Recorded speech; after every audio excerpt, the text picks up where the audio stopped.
Keith, good to see you. Hey James. Have you got any fresh injury concerns heading into this weekend? Don't think so. No, I'm just trying to think back. No, a couple of players rested on Tuesday for the right reasons. Just utilise the squad, make sure they were okay. And we're in a pretty good place on that front. So no problem whatsoever with the likes of Igor Thiago and Jordan Henderson, because naturally fans wouldn't have seen them in the squad. So maybe asking questions. Yeah, no issues at all. I think naturally Jordan, just getting him ready, first 90 minutes, disrupted pre-season, so we've been building him, I suppose, physically. And with Thiago, yeah, similar, I suppose. He's had a really good spell of it. He's been out injured for a period of time, which we're all aware of, and we just want to make sure we're looking after him. But no issues on that front. It's been a really solid return following the international break, and you've always been very positive speaking about this group of players. So how pleasing has it been to see your words backed up with actions and performances? Yeah, pleased but not surprised, I suppose, will be the message. I feel like we're just growing as a group. The relationships are forming, the understanding of what we're trying to achieve and the steps that we're taking in the right direction. We're very, very aware it's difficult to get results against the level of opposition we've been facing. I think the last two performances is come back from the international break after the window closing. Naturally, that there's a door shut on that, which I've said on a few occasions since that. I'm really happy about, and we know where we are. We know who we're working with, and the players that we have here, the types of people that we have, are amazing people. So to work with them on a day-to-day basis, again today, the energy in the building is really good, as you can imagine. So yeah, I've been pleased with the last two performances. And with that door being shut and with the platform you built over the course of the last few games, what do you see as being possible for this group of players, a group of players that you've described as being special? Yeah, I think it's just constantly moving in the right direction. And I think the ability to navigate choppy waters, whether that's in-game, a result that we hadn't planned, I think that's going to be important over the coming weeks and months, that the togetherness is very, very prevalent on a day-to-day basis, how we go about our business, the positivity. And it's not blind optimism, it's a genuine positivity of what's capable of this group, because I think there's so much talent in the dressing room, in the football club. I mentioned it last weekend about having to leave certain players out of the squad, really difficult. The number of changes we were able to make against Aston Villa on Tuesday and still be a very, very good team shows exactly what the team are capable of. Leaving players out of the squad, has that been the most difficult thing you found in your job so far? Apart from the transfer window, probably yes. It's not easy. Obviously, been in that position myself as a player, and when you get delivered that news, it's not nice. Try and communicate with the players as well as possible, but ultimately, I don't know many players that don't want to play when it comes to the game on a Saturday at 3 o'clock or 8 o'clock in this case. So, yeah, it's not easy because of those relationships that we have.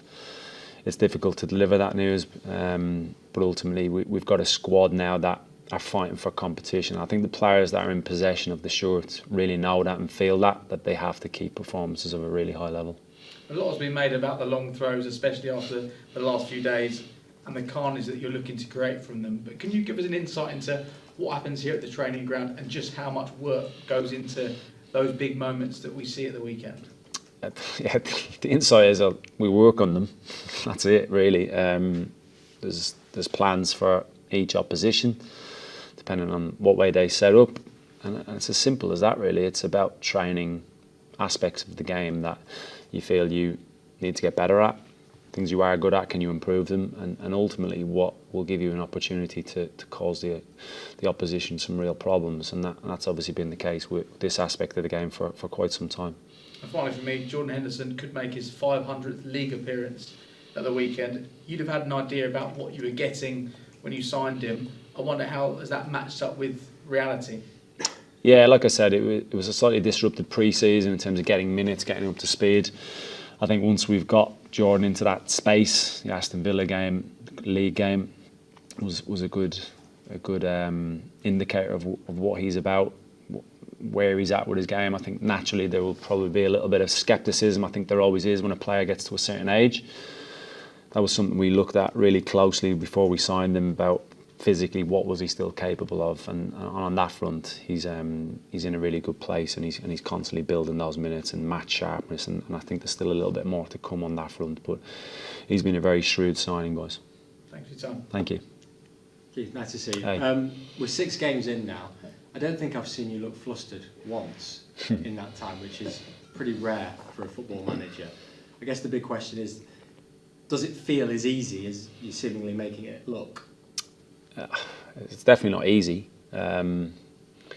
Just try not to get too up and down, regardless of the situations and the performances, the results. I think it's really important that you can't let the emotions override what you're trying to achieve and the messages that you're ultimately trying to communicate towards the players, whether that's verbally or your body language or how animated you get. I think naturally within games you can get quite passionate. I've watched a couple of clips back where I've probably gone a little bit too far, but it's the game. And I think ultimately, I've said this probably in my first ever press conference in charge, I just want to be myself. I want to be authentic, and I think that just ties into the way I am with the players on a day-to-day basis. It's one thing at a time, one day at a time, and I think that's served us well so far. And does that personal calmness come from the amount of preparation that you have done personally to be in the position where you are? I know a lot of it can be a natural personality trait, but also there's that self-confidence, that self-assuredness, if you like, that I've done my work here to get to where I am. Yeah, I think it's exactly that. I think it's more because of the preparation and the work that I've done to get to a point in my career, I suppose, where I've become a head coach. Also, the understanding of the football club, I think, really helps, and the relationships that I already have with key staff members, the way we make decisions collaboratively, calmness around the building. I just think that enables me to be me, and I've already built those relationships which are key. And similarly with the players, they know me. I haven't changed too much. I might make more decisions, more important decisions, clearly, but yeah, I've just kept true to who I am, really, and I don't see that changing.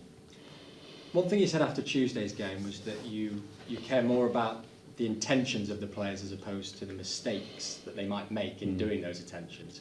Could you just expand on that a little bit? Because that's, particularly in this day and age, in a data-driven world, if you like, that's quite refreshing to hear. Yeah, so the goal is an example, I suppose, that we conceded. We tried to do the right things. So Vitali drops down to give an option to Hacken to bounce out, and John McGinn was very clever in terms of how he jumped up on, and he's always been very good at that. So we didn't quite get it right, but it was something that we'd planned, and the players tried to do it. We will always make mistakes, and I'm good with that. Another example would be when we go and press an opponent.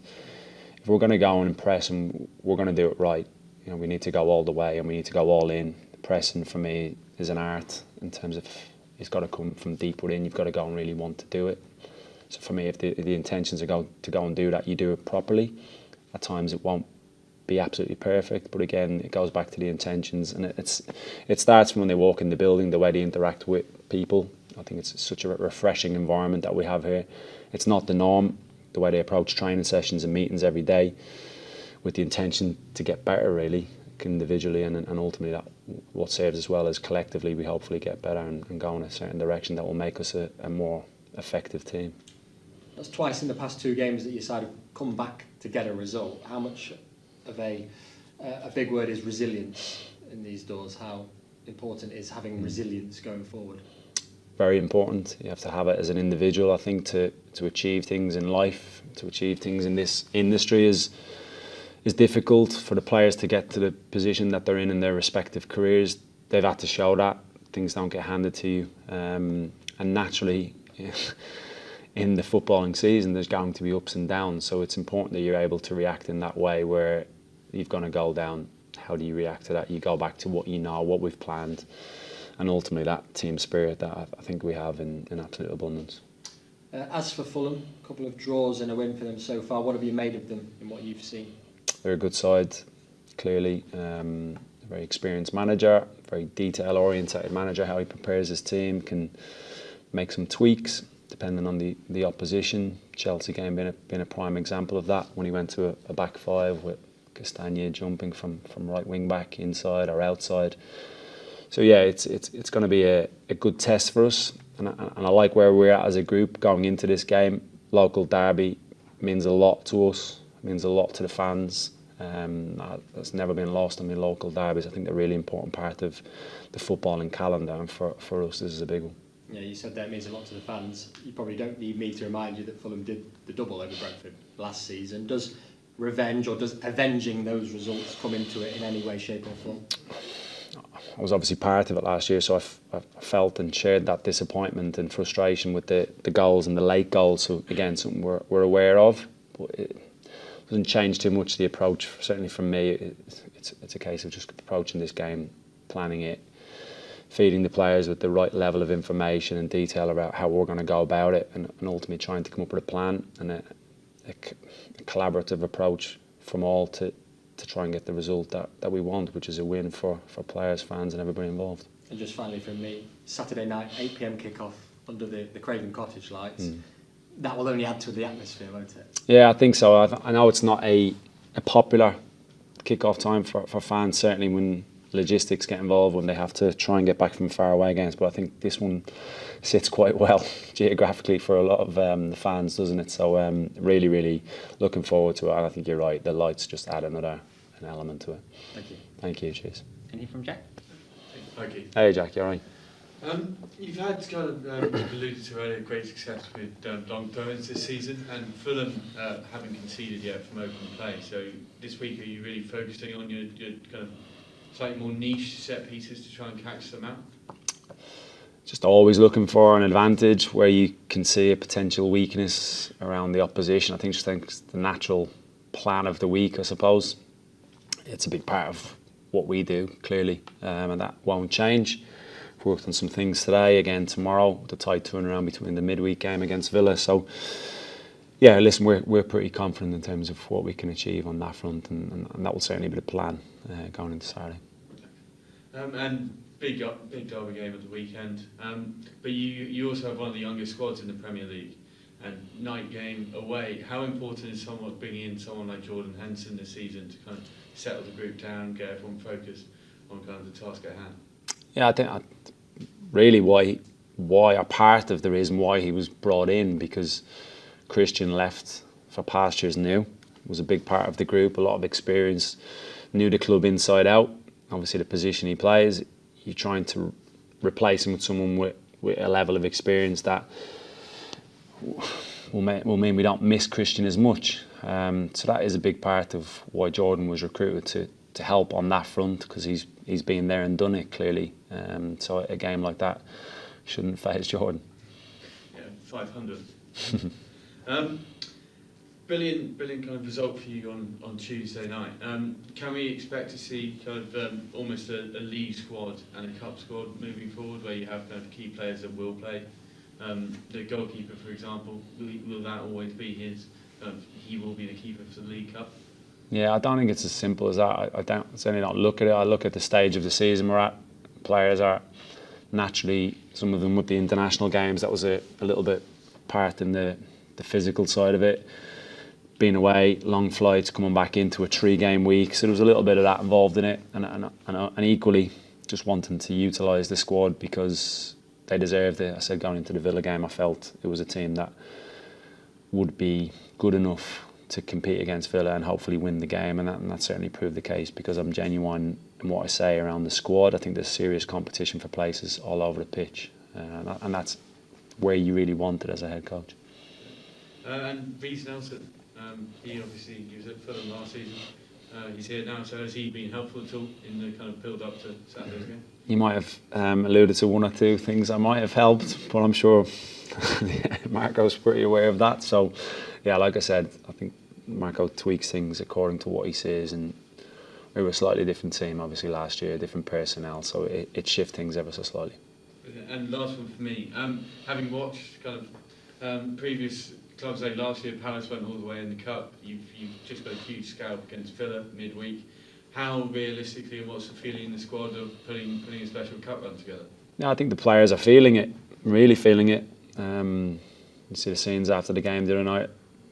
We're good. It's a nice feel to win games, isn't it? That's why we prepare for games. We try and do our best to overcome the opposition, and I think every game we go into that has to be the feel. And I think naturally now we've come past 2 Premier League teams. Draw will be next week. when that comes around in middle of October, I think it is, we'll go into that game looking to win and overcome whoever we face. Great. Thank you. Thank you.